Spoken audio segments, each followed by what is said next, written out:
everybody? Welcome back to L Boxing. We're back with another one. We got a big show today. You know what I'm saying? I'm going to take my time with this one. We got some boxing recaps, you know what I'm saying, over the weekend. We got to cover. And then we got a lot of news and notes that's going to cover the whole week of boxing this past week. So we got a lot to talk about. Before I get into it, though, I want to salute everybody coming through the building. Make sure you guys hit the like button, subscribe. You can follow me on my social media. Everything is scrolling across the bottom. Feel free to tap in. It's much appreciated, for sure. So we're going to get to it. Yes, sir. All right, so like I said, we had a long week of boxing. We got a lot of fight news, so bear with me. We're gonna get through it all. But starting on Wednesday, down in Australia, Justis Huni, he had a third round knockout. Easy money for him. He stopped Troy Pritchard down in Australia. It was early morning on the Zone. If you guys missed it, I mean, Huni is probably maybe on the fringes of like the top 15 of the heavyweight division. He's a solid fighter. You know what I'm saying? Got good skills. Still learning and developing. 10-0. I like to see him, kind of step up. I mean, he fought a couple of, solid rounds. Then he just started to pick it up and he stopped this guy. So yeah, I like to see him back. They said Johnny Fisher is trying to fight in Australia on Lamont Rose card in October. I mean, that makes sense. Justin Huni on that card makes sense regardless, whether it's Johnny Fisher or maybe Dempsey McKean.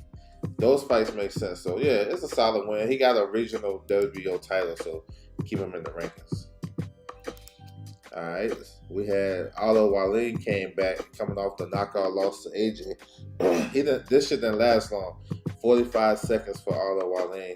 As soon as he landed that left hand, it was a wrap. So he stopped Buddy early. So Wallin can still get back in the mix in the heavyweight division as well. Even though he lost to AJ, it's a bunch of heavyweights that probably need fights. Shoot, Justis Huni, you know what I'm saying? Guys like that. Or if he want to get back in the mix in Saudi, he can. But that was easy money. He fought on Boxer Insider. It was on the Zone, so if you guys missed it, go back and watch it. Alright, so we had 360 Promotions. They had a card on UFC Fight Pass. So we had the main event, Omar Trinidad versus Victor Savelsky. Yo, this fight was solid, you know what I'm saying? Omar Trinidad was able to stop Buddy late in the fight. He dropped him in the 9th and 10th and got the stoppage in the 10th. So this was at featherweight. So that's what's up. That's a good move. It was a good performance, good fight. He retains his WBC regional title, so get him in position for a world title shot. You know what I'm saying? So yeah, it's a solid card. It's a local card. You know what I'm saying? So if you guys like that, if you want to go back and watch it, it was on UFC Fight Pass. If you have UFC Fight Pass, I know a lot of people don't really have this platform. They just see UFC and this deck is all MMA, but they actually have boxing on there. For sure. Overall, what's good with you? Salute to you, bro. Salute to you. Alright. So we're moving on. This is the MVP card. They had a prospect card on Friday night. John Paul Rivera. He looked good. That was a good fight though with Justin Goodson. Both of those guys were sharp. I think the precise punching of Rivera, you know what I'm saying? He took control of the fight. He dropped Goodson with a right hand, you know what I'm saying? And then after that, it was basically all one-way action. He ended up stopping him in the 9th round. So yeah, I like Rivera though. He good, solid, strong. He got that Miguel Cotto vibes, you know what I'm saying? Very, very technical though. I like him. Carissa Rosado, she got to stop his victory. She's strong. Managed by Amanda Serrano. Same as Rivera. So yeah, she's still young in her career. Let's keep her active. And then the heavyweight fight, Pedro versus James. Now this fight started out kind of, I don't know. Yeah, I didn't know what to expect because I know James Evans had a good knockout percentage. So it's like he was waiting to load up. But the body shots was the key to this fight. Pedro kept going to the body. You know what I'm saying? He dropped him a couple of times. He took a knee a couple of times. And then he finally stopped him. But yeah, I like him. Pedro is good. You know what I'm saying? He remind me of Luis Ortiz. Like, he got that type of style. A little bit more, let his hands go a little bit more, well, a lot more fresher. So yeah, I like Pedro. Pedro, like, he can get in the mix with these young heavyweights too. You know what I'm saying? He right there. You know what I'm saying? So yeah. Alright, so we're moving on. So to Saturday. So we had this card. This was on ESPN Plus. Joyce versus Chisora. You know what I'm saying? We're gonna touch on it. So this is going up and down the card. We had what was that? Sean Notes got the victory. Barney Smith. So all like the A-side guys won. Dennis McCann, he looked good though in the rematch versus Bellotta. Bellotta is one of those guys that can upset the apple cart. He ain't have nothing in this fight. So salute to McCann. He outboxed him. I thought he beat him easy. Speaking of young heavyweights though, that's, you know, they can make a move. Moses Atamu, yo, I like him. I mean, he fought Morris Walk. You know, Morris Walk is way past it, but I just like how he put his combinations together. I mean, he's strong, southpaw. You know what I'm saying? Go to the body. You know, I like this guy. You know what I'm saying? He's training with Ben Davidson. He got a chance to become a heavyweight champion of the world for sure. Only 19 years old. I like this guy. I really do. He stopped walk. He dropped him with like a right hook, and then he finished him off after that. So yeah, keep him busy, keep him active. You know what I'm saying? I think he can step up in competition for real. So those young up and coming heavyweights, Atamu, Pedro, who I just talked about, those guys, they can make some noise in the heavyweight division, especially with the older guys on their way out. You know what I'm saying? So yeah, I like him. Gardner versus Sharp. This is a tough, rugged fight at 130 pounds. Arthur Sharp came into the fight undefeated. He was highly ranked in WBO forever, and he never get an opportunity at the world title. So Gardner kind of roughed him up. You know what I'm saying? It was a head clash. You know, Arthur Sharp got cut, and Gardner was just too much. Like, he was just too rugged, too physical. You know what I'm saying? He got the victory. So Gardner, you know, moves on, 130 pounds. It was a WBC regional title. So put them guys in position, put Gardner in position with this win to take Archie Sharp's WBO ranking. I think he was like number 3 or 4. And then he can improve his rankings in the WBC. So yeah, good victory, bro. For sure. And then the main event, George versus Chisora. Yo, this is like old man, slow motion fight. Same type of shit. It's what we expected. Ain't nothing different what happened in this fight. Joyce was slow. He ain't had no defense. Chisora was buying his time and playing possum. That he would land good shots. But actually, Chisora had solid defense this fight. You know what I'm saying? His head movement was alright, better than normal, but he can see those punches coming from a mile away. I thought he won the fight on the scorecards. Like, I know the knockdown was a deciding factor, but I thought Chisora was up. I thought he won like 7 rounds because he was out kind of outworking Joe Joyce, and he was like kind of punching in between his shit. But that knockdown in the 9th round to me sealed it. You know what I'm saying? It was like a come from behind knockdown too, because he was getting hurt. He was getting hurt in a lot of those rounds, or maybe he was playing possum. Which one was it? Was he hurt for real, or was he playing possum? I don't know. But he landed that right hand out of nowhere that dropped Joe Joyce, and that basically sealed it for me. And I thought he won the 10th as well. So Chisora lives to fight another day. Nobody's saying Chisora have to fight these young guys coming up. I wouldn't want him to fight the young guys. Give him his money, because you know he gonna fight hard. He gonna put his 100 out there. So he ain't gonna retire. He said he coming back. So it is what it is. But Joe Joyce, I think the end is near, bro. Because if you can't defend yourself, and he still. You know, he still was. I think he still can punch and everything, but he looked like he extra slow. Man, late in that fight, bro. I think it was the 10th round. that dude just fell, bro. Like, what happened to him? Like, that shit was crazy out of nowhere. And he felt slow. Like, he felt, you know what I'm saying? Like, he felt in sections and shit. So, I don't know what's going on with his balance issues. I don't know. But, yeah, in the heavyweight division, the book is out on Joe Joyce. Before, you can get away with getting hit and walking through shit as a younger guy and all that.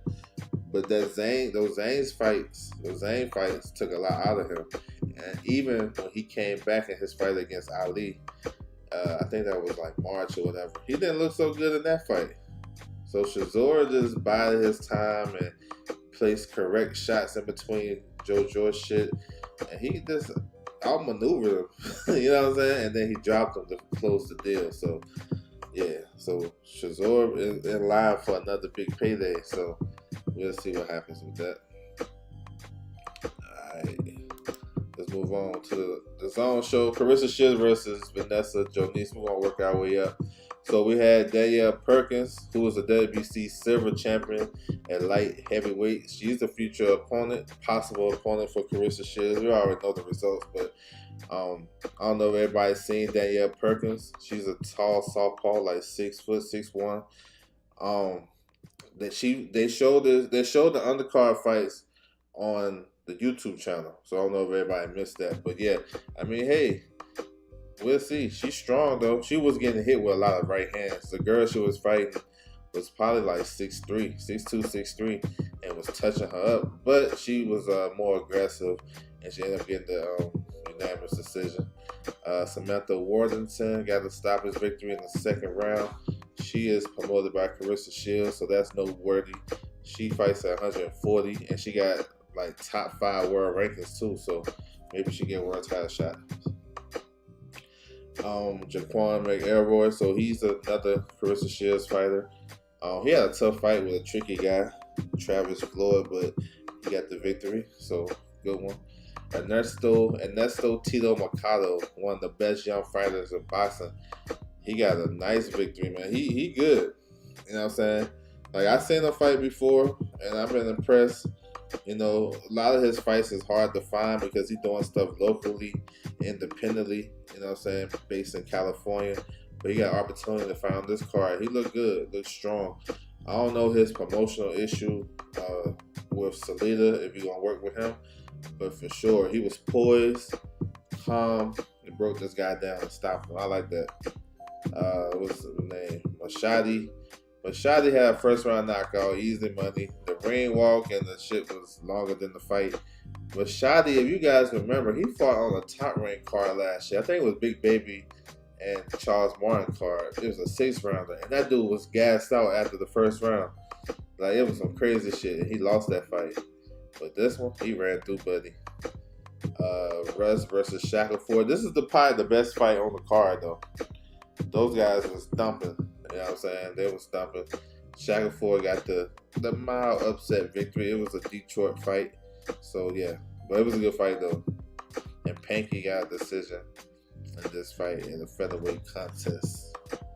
Alright, the main card. So, we had Shogun Igadashev versus Julian Smith. Now, this is a fight I was expecting Igadashev to win. I thought he was a much bigger fighter and much stronger. He'd be able to get Smith up out of there, but Smith was on that shit, bro. Don't not. I mean, you can't sleep on Smith. He's strong, explosive. I don't know. He was doing the same thing over and over, but Igadashev didn't have nothing for it. I thought he was doing well. Igadashev boxing, but it was very competitive. They missed a knockdown. I think it was in the 3rd round. Smith landed a right hand at the end of the bell and dropped him, bro. And I was like, the ref scored the slip. He called it a slip, but nah, that was a knockdown. And then he dropped him again later on in the fight. So I'm glad he did that. You know what I'm saying? Because that fight was close. And if you're looking at the scorecards, it was a split decision victory for Julian Smith. But if he would have got that second knockdown, you know, the real deal, then it was a left hook too. Then that shit probably went to Igadashev. So yeah, Julian Smith, that's his second upset victory, you know what I'm saying, of the year. He beat the Cuban fighter. Velasquez beat him. You know what I'm saying, on the overtime boxing, and became and beat Galashev, who just fought for the world title last year. He had some top rankings. A lot of people was thinking he was going to win this fight. So Smith, hey, he put himself in position. 140 pounds is not hard to find some competition at 140. So depending on his promotional issue or whatever, he should be able to get another opportunity. Maybe against Michelle Rivera. You know what I'm saying? He fought Hugo Rodin. The fight started off, I don't know, looked like Michelle Rivera tried to get his rhythm early the first couple of rounds. The awkward style of Rodin was giving him problems. But I think like maybe after the third round, Michelle Rivera got under control and just outboxed him. He didn't really do nothing too crazy, outboxed him. Thomas said, "What's good with you, bro? Salute to you." So it's like, he had the experience fighting good guys, and he was able to just parlay that and box real well. And he scored a nice knockdown late in the fight. Right hand, dropped Rodin, kind of just sealed the deal. So, not really overly impressive performance to me. I seen better from Michelle Rivera, but, it was an important one at 140. Maybe he fight Julian Smith. I don't know. That'd be a tough fight for him, too. But Michelle Rivera can get in the mix, you know what I'm saying, at 140, depending on how Salida moves him. It was his first fight with them, so we'll see. But that's another addition to 140 pounds.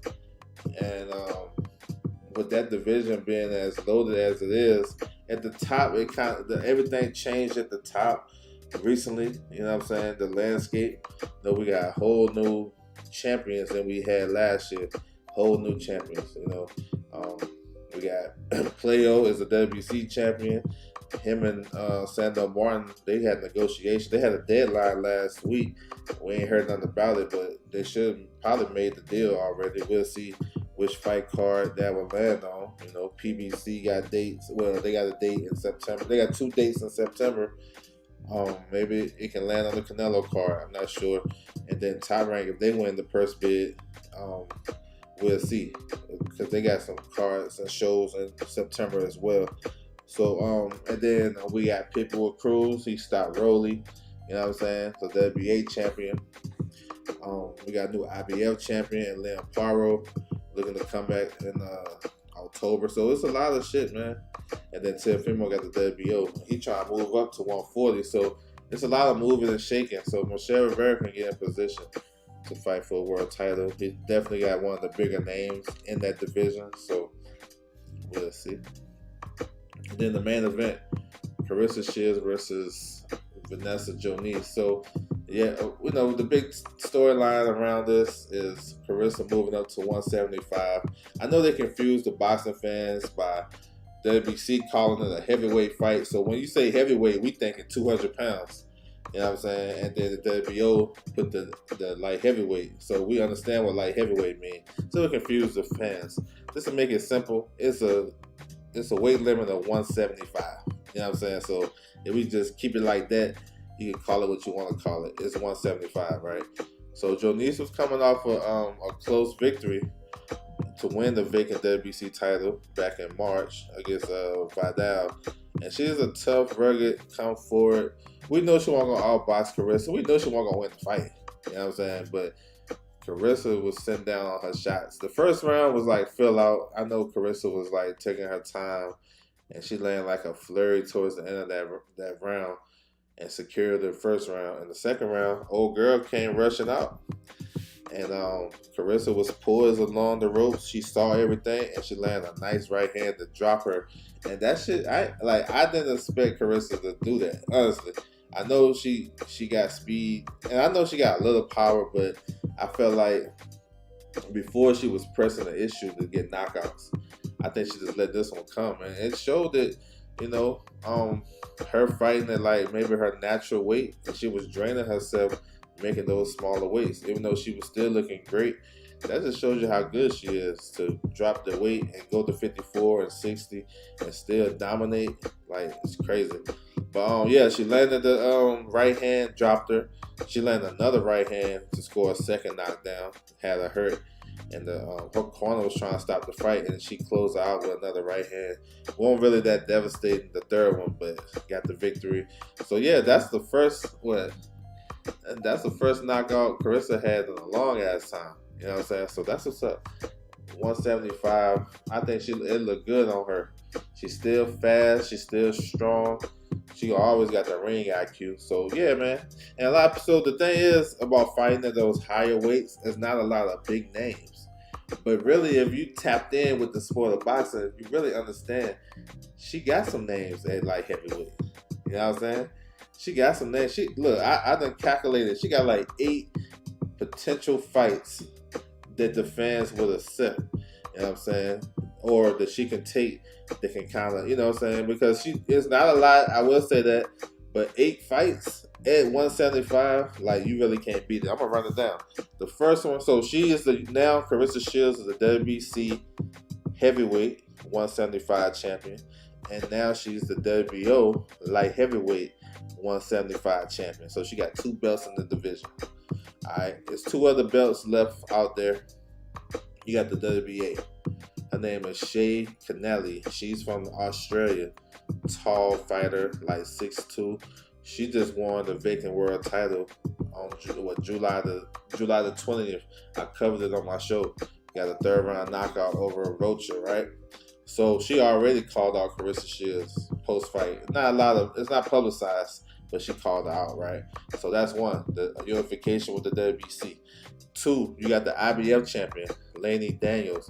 Now, Laney Daniels may be, the tougher fight. She's been champion for a while. She got a fight coming up September the 7th. She fight down in Australia. She's like I think she's Samoan. Big girl, strong, solid. So she defended her title versus the number 1 contender in the WBO, African fighter. So, those are 2. 3, just fought on the card last night. Danielle Perkins, tall, southpaw, strong, aggressive. She called out Carissa. She's the WBC silver champion, so she's basically like the mandatory position. So those are 3 fights right there at light heavyweight that she can have. You know what I'm saying? 3 fights right there. And then if we want to talk about 168, she got 3 rematches that the public will accept. Savannah Marshall, that's the biggest fight for her. She can run that at 75. I think she's in a position where she don't have to go down no more.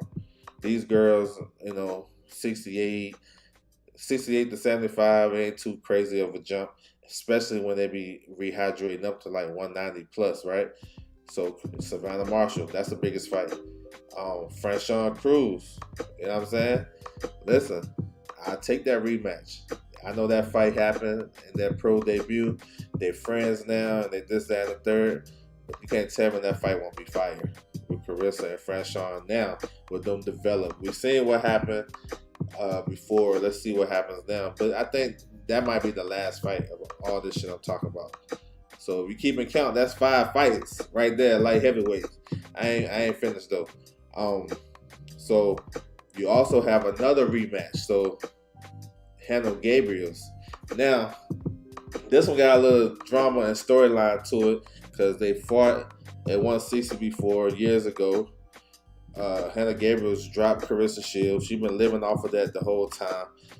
Since then, their fight was rescheduled for last year in June. Hanah Gabriel tested positive for a banned substance. But at the time, she was going to drop down to 160. She was the WBA light heavyweight champion. You know what I'm saying? Hanah Gabriel. So fighting at 175 is no thing because she was fighting at 175 since she lost to Carissa. So, and I think that one right there will have a little more spice to it, to the promotion, because they got beef. You know what I'm saying? Carissa and Hanah Gabriel, they got beef. So yeah, so those 3 rematches. So that's 6 fights right there. You keeping track. And then I'm gonna throw in Shadeja Green, very skilled, good fighter, got power. Fights at 168. That one got a little storyline as well from the amateurs, and Shadeja's with Jake Paul. Carissa and Jake Paul ain't rocking like that. You know what I'm saying? That's a good fight. 68 or 75. I'm saying 75 because Carissa is definitely the A side and the biggest draw. So Shadasia Green, I would like to see that fight. And I think a lot of fans, that might be the fight we want to see more than all the names I just named, because the skill level that that Shadasia brings to the ring. You know what I'm saying? And the last one might be the wild card, but I always wanted to see this one. Raquel Miller. I'm not sure what she's doing with her career, but she is rated at 175 in a couple of sanctioned bodies. She's been fighting at 68 and 75 in her latest fights. I haven't heard what she got going on now, but that's another one for Carissa. Got a big time storyline. We've been wanting to see Carissa and Raquel Miller forever. So 8 fights at 175 when they say ain't no fights up there. So I beg to differ. You know what I'm saying? It depends who you talk to about this boxing shit, right? I would take those 8 fights against her moving down to 160 or 154, draining herself to fight these smaller girls and giving them the advantage where they're not really big stars. You know what I'm saying? Like Natasha Jonas, I like her. She can fight. But, you know, coming up to 50, she's not no crazy star that's going to demand like a big purse. Lauren Price, she's a welterweight, just a new world champion, just beat McCaskill. You know, Sandy Ryan, I like Sandy Ryan, but she's not really in big demand for Carissa to come down to 54. Cecilia Breaker was about to fight Emma Kuzin for the unified titles at 154. WBC and WBO, they fighting on Virgil Ortiz undercard. Carissa already beat Emma Kuzin already at 54. You know what I'm saying? And Cecilia Breaker's never won the fighter. So it's like, there's no need to drop back down. Especially if you got this power and shit now. You know what I'm saying? This is basically probably a more natural weight at the end of the day. So yeah, that's my thoughts on it. So when they say there's no fighters up there, they just go on the box rate and they just looking up the latest names. But she got 8 fights for sure. You know what I'm saying? 7 to 8 fights, you can't beat that. Especially when you say there ain't nobody up there. PGA's big dog, what's good with you, bro? Salute to you. He said, what about going down from heavyweight? See, that's what I'm saying. So, and this is the point I put out maybe before you got up in here. But it's confusing the fans, right? She's the WBC heavyweight champion. And she's the WBO light heavyweight champion. But the important thing to remember is the weight limit for both of these fights, title fights, is 175. You feel me? 175. So so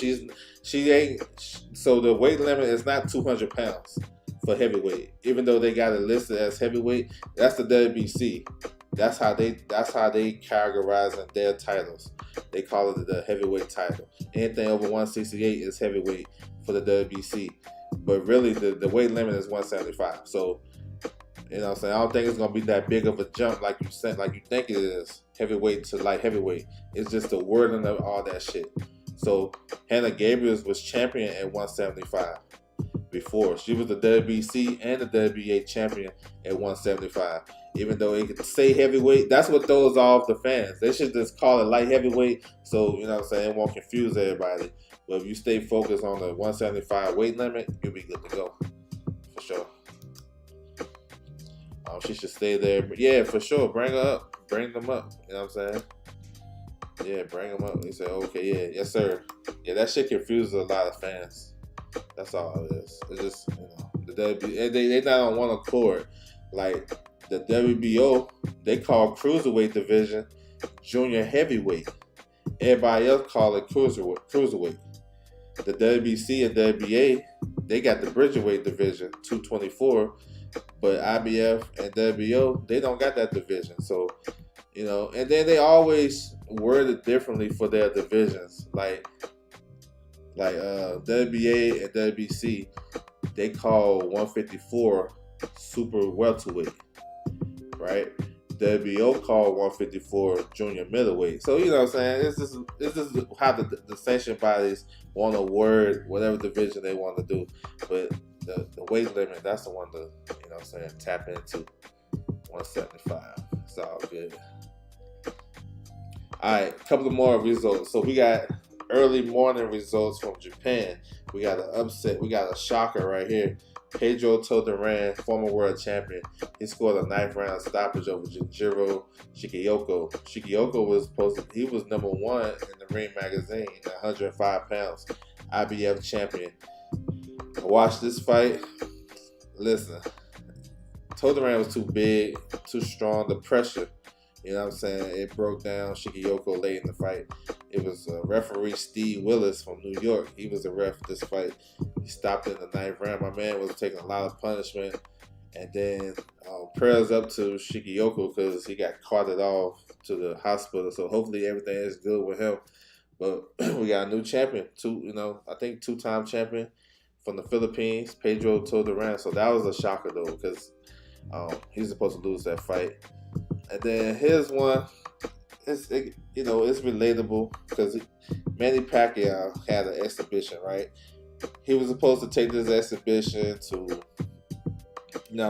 to see how he looked because he in talks to fight Barrios. He didn't look good, y'all. He looked a shell of himself, Manny Pacquiao. He did not look good. He was getting hit with right hands. This guy he had the exhibition with was like 6'1", 6'2". So it was definitely in preparation for Barrios. But he didn't look good. If he looked like this, if he do still try to fight Barrios should stop him early, bro. Like, real talk. He's a shell of himself. Definitely a shell of himself. Ain't nobody trying to see that shit, to be honest. But it was an exhibition. So, yeah. If you were scoring that fight, if you saw it, you would have scored it for the other guy. So hopefully this shit is off. Because I know them guys in negotiations and all that good shit, but hey, they just re-signed Stanionis. You know what I'm saying? Stanionis is a WBA champion. You know what I'm saying? With Bud, he about to vacate the rest of the titles next week. You know what I'm saying? So I'd rather see Barrios and Stanionis. Barrios and Boots. Stanionis and Boots, stuff like that. Pacquiao, the way he looks, you know what I'm saying? I don't know. But at the end of the day, if he feel like he up for it, he'll probably get the fight, bro. And that's crazy. Because he looked crazy this morning. Trail Hill, what's good with you, bro? Salute. He said, what was Manny that even get the fight? Being a legend, you know what I'm saying? That's, it's a old timer type of shit. Lifetime Achievement Award. You know what I'm saying? It's just in boxing. Just like if we got old school rappers and shit that want to come out and make an album, we'll support it. You know what I'm saying? Shit like that's what it is. Lifetime achievement. That's what it is. That bread, yeah. That too. And then Barrios is a highly prioritized fighter on the PBC side. And he getting what he wants. So maybe they'll do like a hometown fight. I don't know. I ain't trying to see it. But I'd rather see Stanionis. You know what I'm saying? I think Pacquiao should ride off. He can keep doing exhibitions though, making his bread, but I don't know. Alright, so that's it with the recaps and the fight, you know what I'm saying, talk about the fights from this past weekend. We're gonna move into some topics, some news and notes. Man, y'all bear with me, we got a lot of shit to cover. He said, I ain't never bring on Stanionis, yeah. Yeah, Stanionis, that's the one. I mean, PBC signed him for a reason. Him and Barrios fought on the same card. They're on the same timeline, so it makes sense. Alright, so at 130 pounds, we got Lamont Rose Jr. He is the WBA champion. He's just coming off a solid victory over McCory on Pro Box. Look good, look strong. The WBA ordered him a mandatory Albert Bagaziev, Olympic gold medalist. He just won the interim title versus Jun Nakatani in Russia. Jun Nakatani was the WBA mandatory. He couldn't get the fight with Lamont Roach, so they ordered an interim title fight. So yeah, this fight right here though, this is a good fight. I mean, I like Lamont Roach to win it, but this guy Albert Bagaziev can fight, y'all. He got a good jab, solid puncher. He got the amateur background. So yeah, the WBA ordered this fight. Those guys got like 30 days to negotiate, and we'll see how we look at it. If it goes to purse bid. Lamont Rose Jr. is basically self-promoted Him and his pops has got their own promotion company. So I don't know how much bread they got to the table. I know ProBox is gonna rock with him. Look like they're gonna rock with him. So he don't have a big promoter behind him. But the Gaziev does. They got bread out there in Russia, so maybe Lamont Rose had to go over there. We're gonna see though. But yeah, the WBA ordered this fight last week. So they announced RASS season. They're doing sponsorship deals with these 4 big-time promotion companies: Golden Boy, Top Ring. We already know Queensberry Matchroom was already locked in. So, it's a sponsorship thing. Like, you know what I'm saying? They're going to have their shit on their ring and their logo, and I guess they're going to help promote the fights. I know Golden Boy since they made this deal, they've been promoting the Bud Crawford fight. And I don't think they have a Crawford fight. They don't have a Golden Boy fighter on Crawford's undercard. So, yeah, they've been promoting it. Top Rank doing the same thing. So, from what I understand, just a sponsorship. But I guess that's getting us closer to, like, I know he want to do, Turkey want to do a league. So, I guess that's getting us close. I don't know. If this means we can make the best fight within each promotion company, I'm with that shit. You know what I'm saying? If it's just putting your sign in the ring and your logo, you know what I'm saying, then that's something else. But this is going to lead to bigger fights. I'm with that shit. Let's get it. Alright, so we got some Matchroom news. So they announced the whole card for Jack Catterall versus Regis Prograis, August the 24th. You know what I'm saying? So you can tap in. You got a world title fight, Breonna Dixon and Terry Harper for the WO title at 135. But they got my man Johnny Fisher back. Johnny Fisher coming off a first round knockout last month early this month, July the 6th, over Alan Babbage. And they got him right back in the ring. I love that shit, bro. Keep him active. Keep these young fighters active. He's facing Rodenko. Rodenko is a tough guy. He was in the ring with Jerry Anderson last year. Gave him some tough rounds. He's a journeyman. He's a journeyman at this point. And he supposed to come give you rounds. You know what I'm saying? So if you can blow him out before Jerry Anderson did, Jerry Anderson stopped him like in 5 or 6. If Fisher stopped him in 1, then that's just a little storyline. You can compare performances. But yeah, I like that. I like Fisher. I like that he's back right after that first round knockout. Keep him active, bro. He said, yeah, that was brutal. You talking about the Fisher and Babbage fight? Yeah, he got him up out of there quick. Alright, keep it moving. Got some more news. So of course we got the big event coming up with Crawford and Majumov. Looking forward to that. Got one of the best cards that we done seen this year. Pitbull Cruz and Rayo. We got Jarrell Big Baby Miller versus Andy Ruiz. Jared Big Baby Anderson versus Martin Bacoli. We got David Morrell versus Hot Rod Kalajic. Andy Cruz versus Antonio Moran. I think Steven Nelson's on that card. But yeah, it's gonna be a big event next week, August the 3rd. But they also announced some undercard fights, but it's actually not the same day of the fight. I love this shit right here too. I want to touch on this. He said, "Yes, sir." Yeah, that was crazy. So they got some undercard fights that's going to go. Actually, July the 31st at the Santa Monica Pier, because we all know the event is in LA. Santa Monica Pier ain't that far. That's dope though. You know what I'm saying? Just having that setting. I want to see the setup for that. But they got 3 fights on that undercard. This is going to be right after the public workout for the Crawford and Majumov event. So they're going to do the workout, and then they're going to go right into the fights. So you got Nathan Lugo, who just signed with Queensberry. He's facing Ray Corona. Now, if you are familiar with that name as a boxing fan, Ray Corona is a referee out in California. That's his dad. You know what I'm saying? This is Ray Corona Sr. This is his son. So yeah, that should be a fun fight though. Shakur Gayasev. He got Miguel Perro. Gayasev is number 1 in the WBA and the WBO at welterweight. He won an eliminator. He's the mandatory for standing Jonas, actually. So we'll see how this works. He's staying active. You know what I'm saying? Part of the team, match him off. So we'll see. And then you got Mark Castro versus George Acosta. This is going to be a good fight, too. This one can be like an upset type shit. Mark Castro has been having up and down performances. Like since he moved to lightweight, because he started off at featherweight. And I think he missed weight one time. Then he's at lightweight. This is going to be a tough fight. Acosta going to bring it. You know what I'm saying? He's a solid competitor. So, yeah. So, I like this. I like this, though, because they give guys, you know, an opportunity to be seen.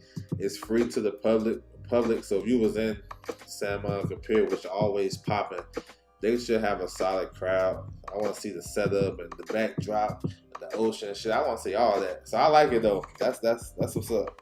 And it's something different. You know what I'm saying?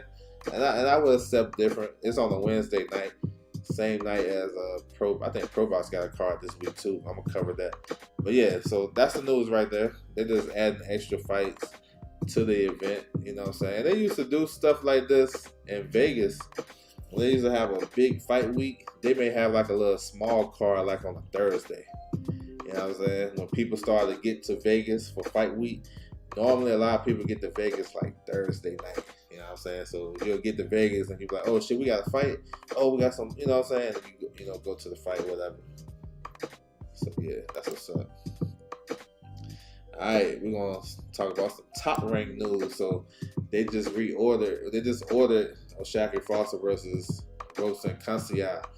We should have never got to this point, to be honest with y'all. I thought Foster wanted to fight easy money. You know what I'm saying? I can't say he should have stepped. Well, hindsight, you say he could have stepped on the gas, but if we keeping it all the way funky, I mean, we shouldn't have to get to that point. Constantly, I really didn't do much in that fight to me. Throwing a lot of punches, but he won't land that shit. He wasn't effective with his aggression and all that shit. And Foster with his pot shot. You know what I'm saying? But we're going to see. They got the rematch. They ordered the rematch, so I don't think it's nothing crazy with the negotiations. Both guys were top ranked. I just seen this as top rank seeing, and all the people involved, they've seen a way to get Conceicao his lifelong dream to become a world champion. So they're like, look, we're gonna do Foster crazy. We don't know him like that. We'll do him crazy. He just got with us. Let's go ahead and take it from him. Conceicao been with them since 2016. They've been working with Conceicao. They love that dude, right? They got to. They give him all these world title opportunities. And I think that's what it was. But the demand of a rematch from the public, it was a robbery in plain sight. And they went ahead and did the right thing. But it should never got to this point. So, yeah. Now, we should see this in the fall. I know Tyrann working on their dates. I know football season about to start. And basketball season will be here before you know it, so they're working on their dates and see what's up. We got the official signing for Jun Nakatani, WBC champion at 118 pounds. He had a first round knockout over Vincent Astrolabio. That was his mandatory. Straight left hand in the gut, stopped him. Man, Nakatani is one of the best young fighters. 26 years old, 3-division world champion. Yo, he's nice with it. And he's in position to get some big fights. Now, I thought he'd been with top rank. I think they just solidified it with the win, but like all his biggest fights was on top rank to me. You know what I'm saying? So yeah, that's what's up. Good move. 118, he can look to unify that division. You got 3 other world champions. You got Nishida, and all of them from Japan. Nishida is the IBF. Take is the WBO, but he got a fight coming up. He's fighting on Anyways Undercard in September. And then you got Anyways' little brother, Tacoma. He's the WBA champion, so he can get some unifications like that. And then maybe go up to 122 and get Naoya Anyway. That'd be a crazy fight right there. For sure. That'd be crazy. So yeah, man. I like this. I like Nakatani. He's nice.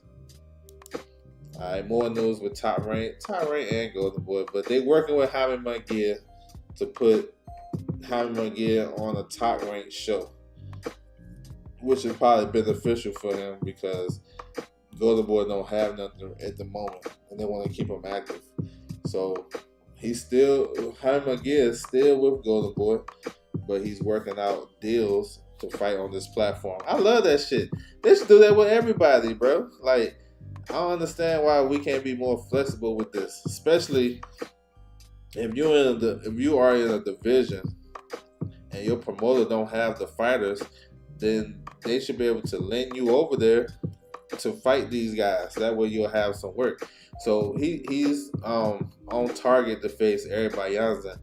Errol Spence is top 5 in like all 4 sanctioned bodies at 168. Undefeated fighter from Canada, been active. He's with Eye of the Tiger Promotions. Same promotions with Christian and Billy. Christian and Billy signed with Top Rank as well. So I see the connection with this. Man, this is good for Hanah Gabriel. Good bounce back fight after losing to Canelo. He's facing an undefeated guy. You know what I'm saying? Arizona, September 20th. That's what's up. And then a win right here can put him in position to fight Christian and Billy. You know, Christian and Billy is fighting Sergey Derevchenko. So if he working out this deal and fighting on a top ranked platform, and it looked like it's an indicator that maybe Billy is down the line if he beats Derevchenko. So yeah, I'm with that shit, bro. I'm with it.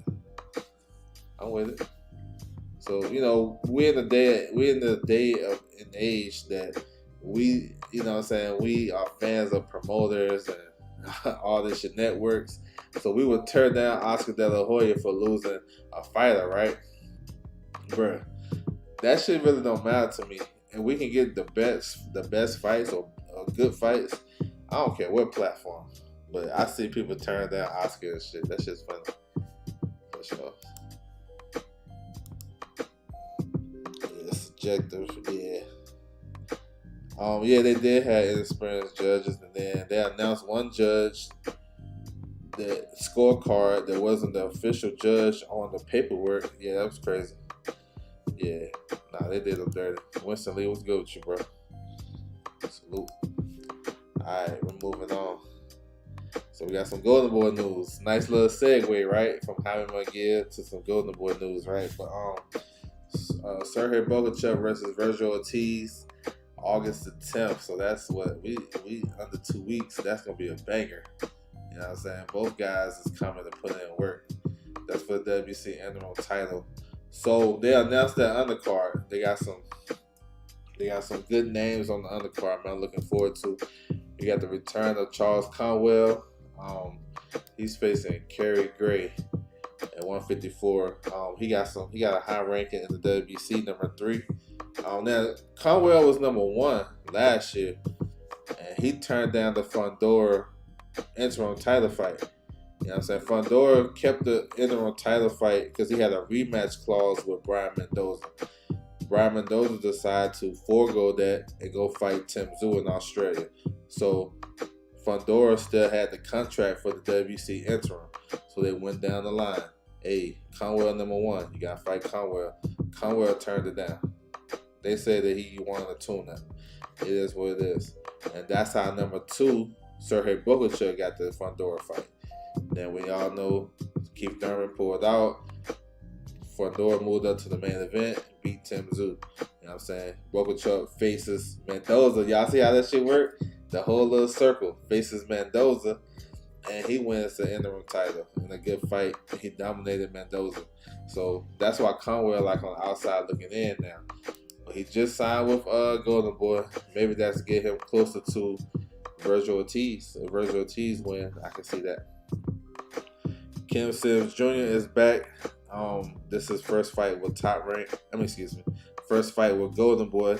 He's number 1 in the WBA at 140.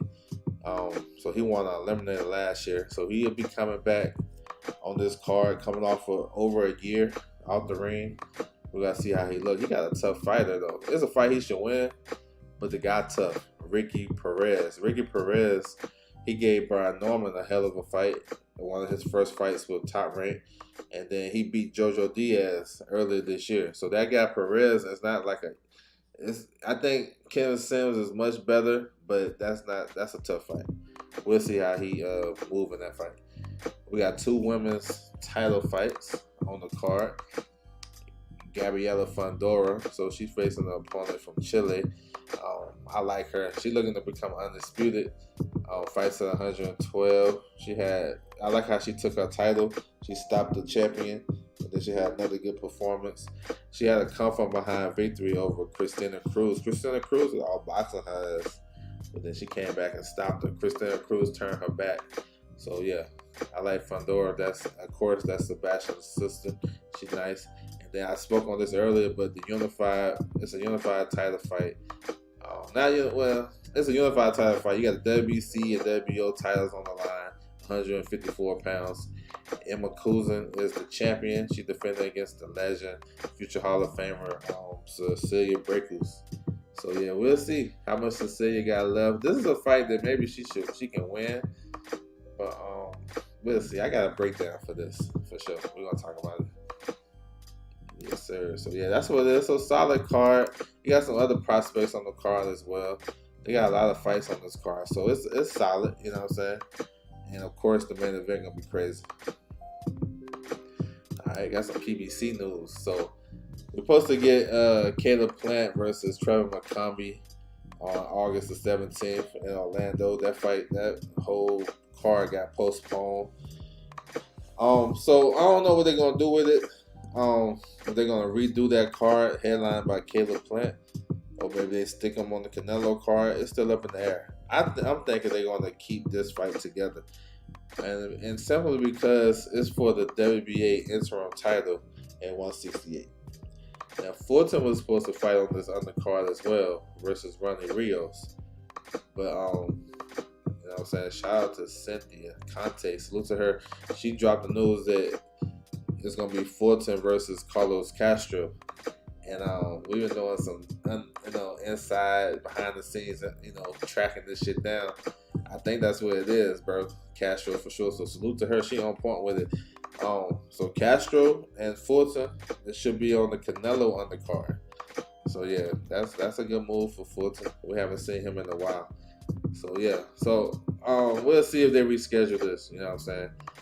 And then it's something up. It's something to it, because they had enough time where they could have found a replacement for Caleb Plant. Because it's not about Trevor McCombie, it's about Caleb Plant. So I'm pretty sure that there's somebody out there. I would have suggested Jesse Hart. I know he's doing that team combat league, but man, if they pay him enough, he'll fight Caleb Plant on short notice, because he in some shape. You gotta be in some shape to fight that damn team combat league. So I would, that's how I know it's something up with that. They want to keep this fight together. What this fight bringing to the table? Maybe they got some agreements and stuff like that lined up. So we'll see what they do with Caleb Plant. I like Caleb Plant. All right, Tim Tszyu. So Tim Tszyu got a fight date September 21st in the U.S., September 22nd in Australia. Y'all know time zone and shit. And his card gonna be on Amazon Prime. That's why I mentioned earlier it's 2 fight cards PBC have in September. Canelo and Berlanga. We're gonna touch on that. And then this one right here. So Tim Tszyu was ordered. Him and Lubin was the order to fight. Lubin pulled out the negotiations because he said he got an injury. He injured. He won't be ready. So this one right, I kind of figured that fight wasn't gonna happen, because Tim Tszyu already got a fight date. You talking about you guys that the IBF ordered the fight? How you got a fight date in the IBF? When the IBF or any sanctioned body ordered a fight, you got 30 days to negotiate, right? Then if you don't make a deal, you go into purse bid. So what's the point of going to purse bid if Tim Tszyu already got a fight date, venue, network, everything lined up already? You know what I'm saying? So I don't even understand the formality of that. But I knew Lubin wasn't going to take the fight. I already knew that shit. So now it goes down to Jesus Ramos. Jesus Ramos is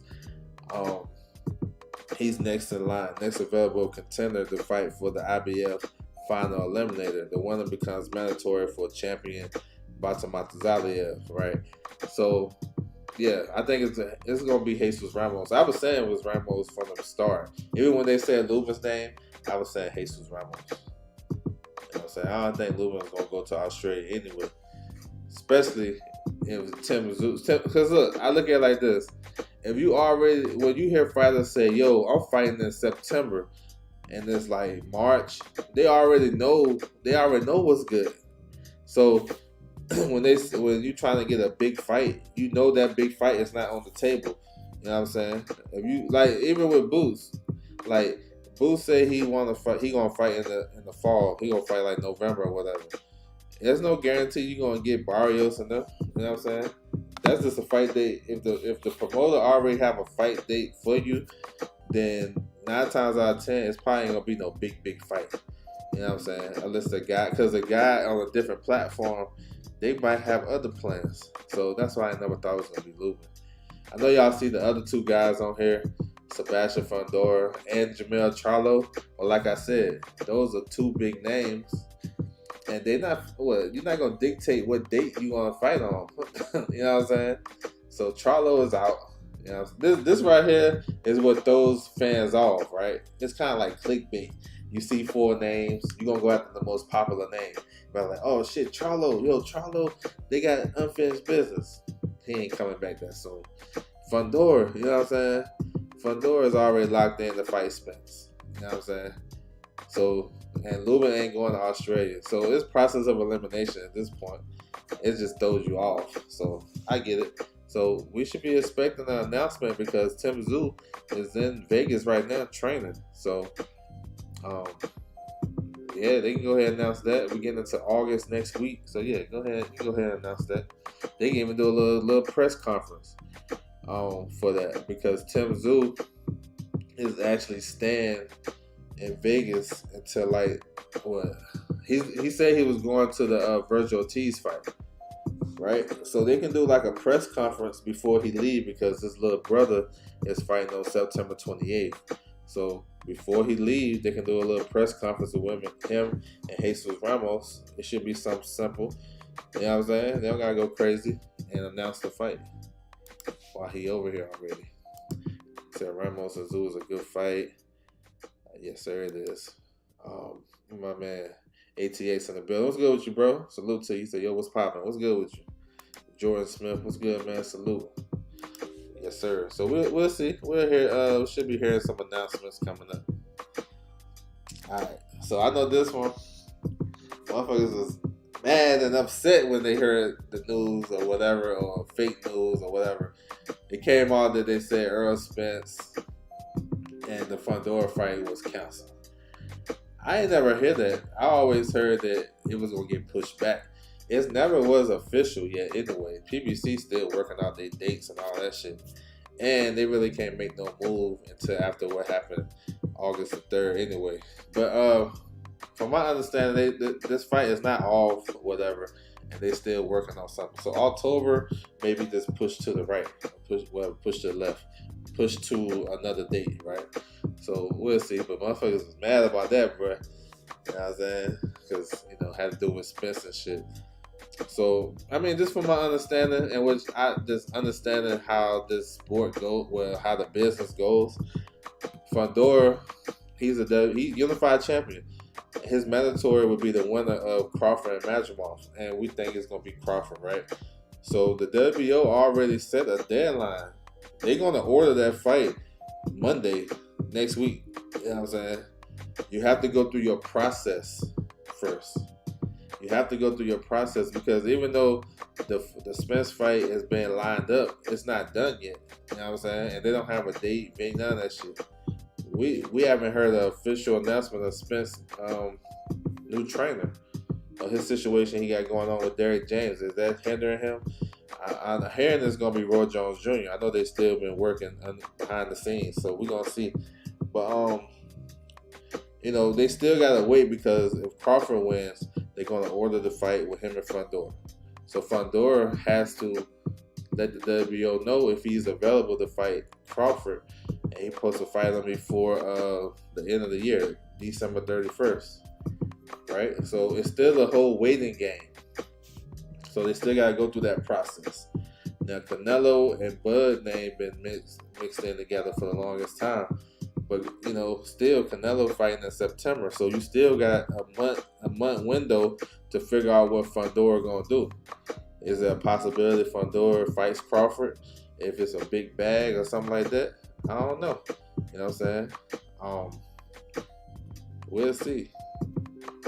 We'll see. Perfect world, I would like to see Fundora fight the winner of Madrimov and Crawford. I like to see that. You know what I'm saying? Either way, but of course, I know PBC, they got, they'll do their thing, and Spencer's in position to get the big fight. So yeah, I get it. We'll see what's up though. But it has to go through a process. So right now, Fundora he's still unified champion. He's not getting stripped right away. He's going to get stripped if he don't meet those deadlines. So he's not getting stripped on August the 5th. You may hear that shit around coming up this week because it's Crawford fight week. But he ain't getting stripped right away. They're going to go through a process. You got the interim champion versus, they're going to order to fight the champion. And then we're going to see what's up. And then Crawford going to be the WBA champion. So it's crazy. Like when they say,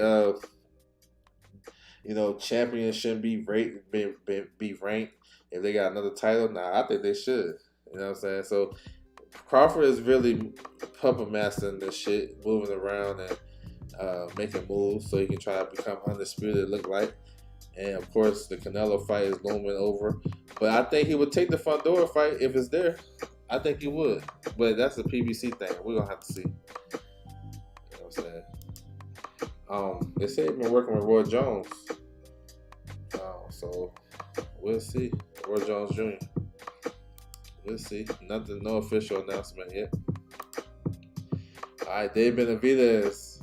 He said he's going to campaign at 175. Hey, I'm with it. We know he won't get the Canelo fight. Some people saying he dug in Canelo. Like, man, people change their narrative so crazy. He had an option. They said if he would have stayed at 68 instead of getting Canelo, the WBC would have ordered Christian and Billy. That's a fun fight. And he said he going to go to 75, and he want the winner between Beterbiev and Dmitry Bivol, undisputed fight coming up in October. Some people are saying he ducking and Billy. That's some funny shit, bro. I like the move. You know what I'm saying? Just stay on your own path. You know what I'm saying? That going up in weight and coming down in weight, and you're already a big, fighter, 168. It really gonna probably be a detriment to you anyway. So you might as well stay. You know what I'm saying? And plus he's injured right now, so he couldn't get the Canelo fight anyway. You know what I'm saying? That's why I understand why Canelo didn't offer it to him, because he's coming off an injury, a shoulder and a hand. Right? He just fought in June at 175, so he'll have to come down and struggle to make 168 with injuries and shit. He should have offered him the fight. That's the best time to get him. But it is what it is. So we'll see. Benavidez, I'm expecting if he come back this year, it's gonna be late in the year if he come back this year. So we'll see. Never understood why the sanction bodies don't rank other champions. Yeah, because they want to do their own thing. I always said, bro, in my rankings, I always say that if we got 4 champions, those other champions are your mandatory. I don't care what the sanction bodies say. That's your mandatory. Until you undisputed, then you can pick and choose which mandatory sanction body you want to fight.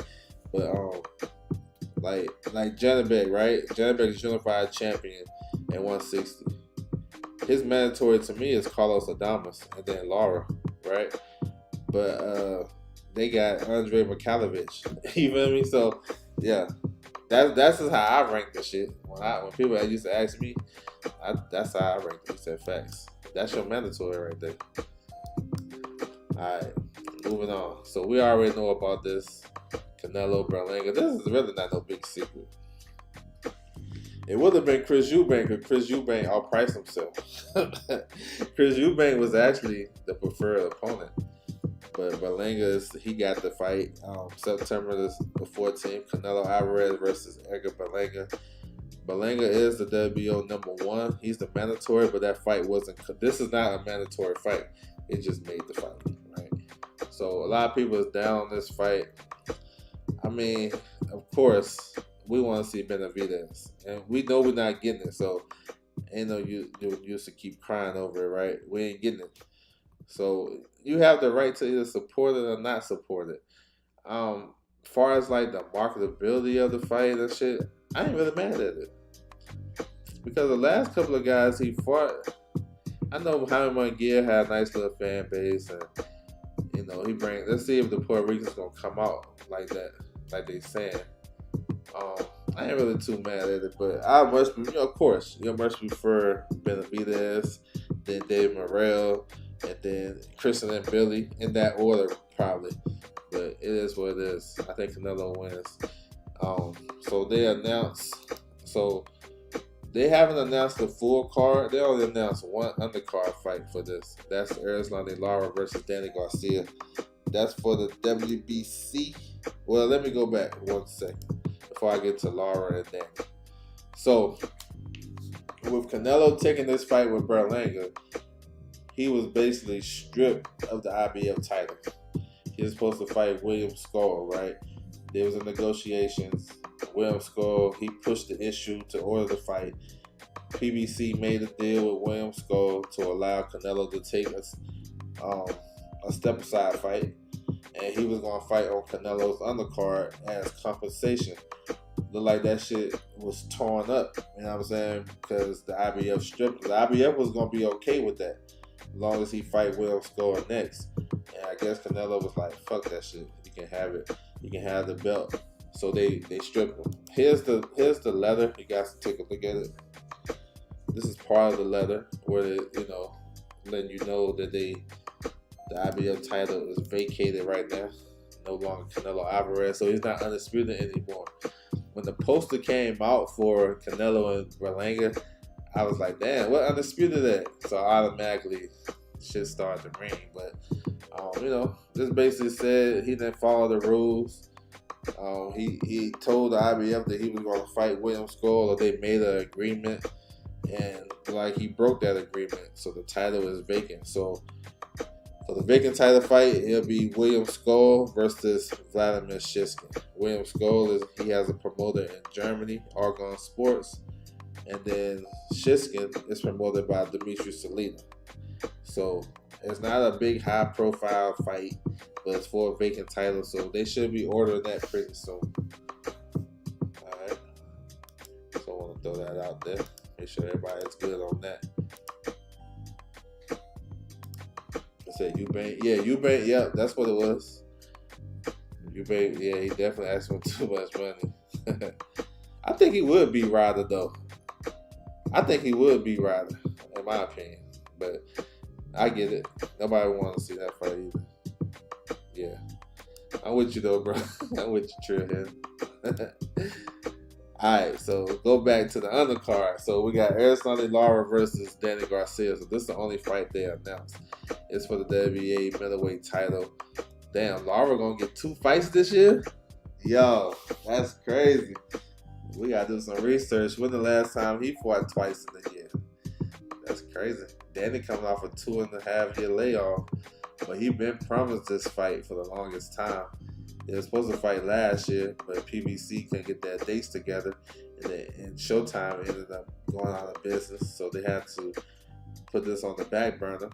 Lara had a mandatory in Michael Zarafa. Zarafa stepped aside to allow Danny to get the fight. He was going to fight on the undercard, but PBC never put it together. So he pushed to have his mandatory since PBC didn't have nothing going on. He got the mandatory against Lara. It got stopped in 2 rounds. So it is what it is. Danny been on the track to get this fight. Y'all know I follow the rankings crazy, right? So Danny, he popped into the rankings, the WBA rankings, like maybe September, October of last year. And he was in there all the way up until maybe like February. They dropped him. And then this past month, they put Danny back into the rankings. So when I seen that, I was like, oh yeah, he getting the fight for sure. Because they took him out, they put him in, took him out, put him back in. So yeah, so I kind of seen this coming, but we'll see. I think it'll be a better fight than expected because Lara He ain't moving like that. He got that sniper left hand. Danny got a good chin, but we don't know how he gonna look at 160 or whatever. If they have a catch weight, maybe it's a catch weight for maybe like 155. But that's what they talked about. So we'll see. It's interesting. PBC gonna always take care of their old heads, bro. They gonna always take care of them. So people mad and shit, bro. They gonna always take care. If you can look at every card, they done took care of an old head. Every card. So Danny Garcia been with them from the start. Aristotle Lara as well. If those guys are ready to fight, they gonna give them the opportunity. The co-main and all that shit. And Danny supposed to help with the Puerto Rican, the Mexican versus Puerto Rican type of thing. So they not only just coming to see Edgar Berlanga, they come to see Danny. And I think Danny is the bigger star, Puerto Rican star. So that's what that is to me. So yeah, that's what it is. That's all the news right there that I have. Salute to everybody coming through though, for sure. We stay around for some questions. Anybody have anything you want to talk about? That right, he lost one of the Smith boys. I was thinking Jacobs. Yeah. Oh no, you good, bro. It's all good. He said I got Lara. Hey, I got Danny in this fight, bro. I'm going for Danny. But Lara, I can see it being a very tactical fight because Danny is a natural counterpuncher. Lara is too. So who's going to be the aggressor? And it might be Lara because Lara got that left hand. But I don't know if he's going to hurt Danny. He could probably outbox Danny and have Danny hesitant of that left hand. So I could see him kind of winning. But Danny, and Danny been on the ring for so long. And even Lara, he ain't the most active, but Lara got more ring activity than him because he fought this year. So, yeah. So we're going to see how they do the rest of the undercard. Like I mentioned earlier, Stephen Fulton versus Carlos Castro is looking like it's going to be on this undercard. Who else would they put on there? Probably some Mexican theme, right? I even heard Chavez Jr. might be on this card. That's crazy. But I would like to see. I mean, I don't know who they're gonna put on it. We'll have to see. But I mean, if they can put shit. Caleb Plant, his fight fell out. Hey, why not? If the guy he suffered an injury, but he had a cut. Hey, if he's ready to go, why not? You know what I'm saying? We'll see though. I would like to see Brandon Figueroa versus Ray Vargas on this card. It fits for Mexican, you know what I'm saying? Also, I want to see if Matchroom, because Matchroom helped make this fight too. Does Matchroom get a fight on the undercard? And because sometimes when you're making cross promotional fights, the lead promoter he gonna put the main card together, but he'll leave like a couple of spots for you. Like, so let's say, Canelo Alvarez Promotions and PBC, this is their card, but Matchroom got Berlanga, so maybe Matchroom want to showcase one of their fighters on this card to help build. You know what I'm saying? So we'll see how they do that.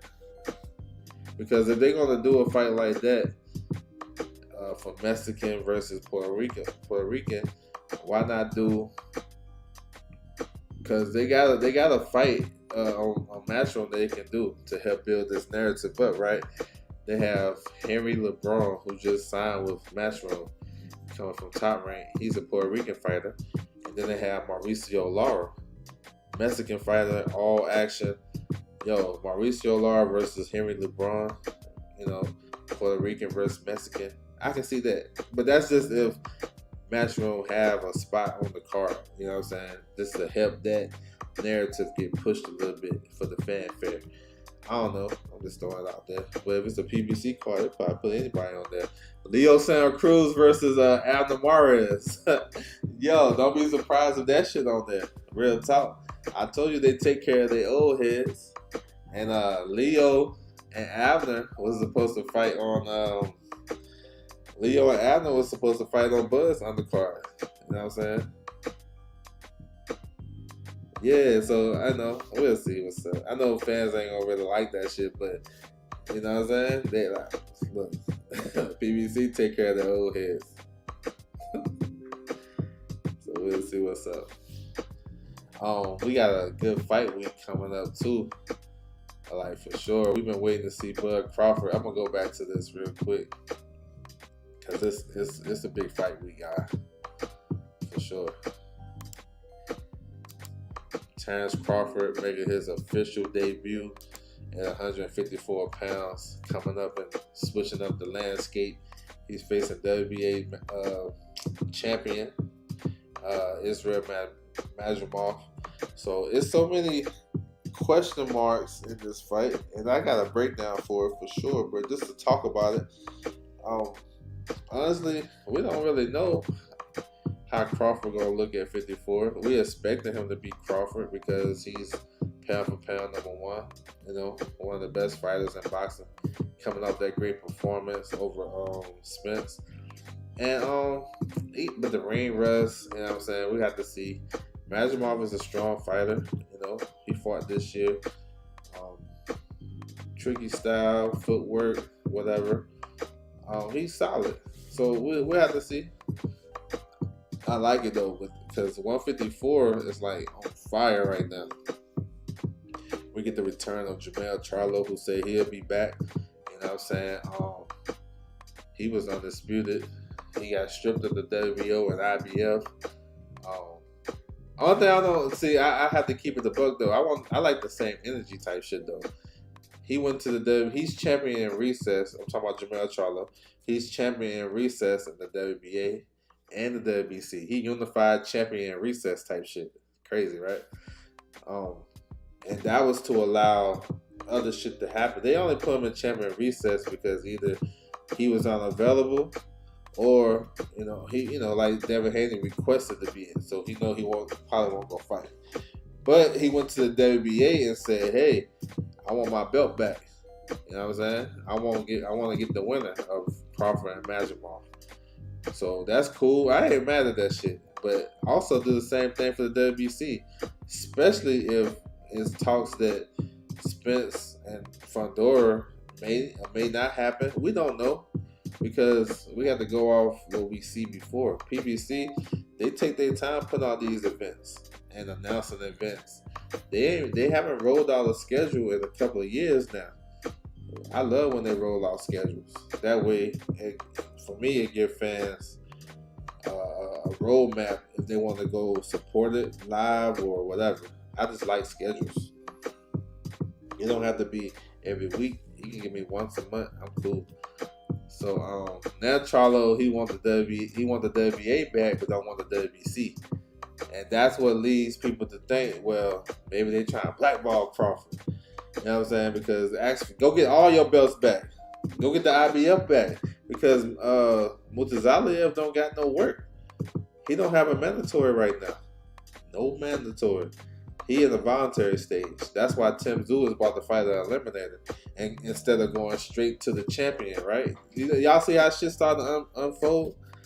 But Charlo, this still his division. No matter what happened with Canelo, this is his division. He's still the king in this division. He don't have to have no belts. Real ones know what it is. That's why I wish, like he probably, if he would have made it known that he planned to go back to 54 and keep his belts, I don't think they would have stripped him other than the WBO because Team Tszyu was pushing that. But he didn't want to go back and fight Mutazaliev. Now, to circle back, he may have to fight Mutazaliev because Spence going down the WBC route. Then you got Virgil Ortiz and Bohachuk, WBC interim. Then you got Crawford, WBA, WBO, him and Madrimov. He's going to be the interim champion. He might as well go get the IBF because the IBF champion, really, honestly, he's looking for a big fight, big money fight. You know what I'm saying? So, yeah, that's why 154 is crazy right now. The bigger name guys are in the division. Spence, Crawford, Charlo come back to get his. Well, he's still on top to me at 54, but he got to redeem himself to get that Canelo stink off of him. So it's like it made the division even more crazy, even more spicy. You know what I'm saying? I like it. Yes, I appreciate you, bro, coming through. Salute to you. My man Winston Lee in the building. Appreciate it. So, and then you got some young guys on the rise. Xander Zayas is fighting September 27th. Should be hearing some announcements for him. Him and Shushu on the same card. We talked about Conwell. So 154 is loaded, bro. 154 is loaded. So we're gonna see. Yes, sir. But yeah, man, that's my time right there, though, man. I want to salute everybody coming through the building for sure. Appreciate the time. Make sure you guys like, share, all that good shit. Leave a comment if you listen to the playback, and much appreciated. I'll be back tomorrow. We're gonna talk about this upcoming fight week. We're gonna break down some fights, let you know where you can find them at, all that good shit. So yeah, salute to everybody coming through. Hopefully everybody have a good Sunday, and I'm out.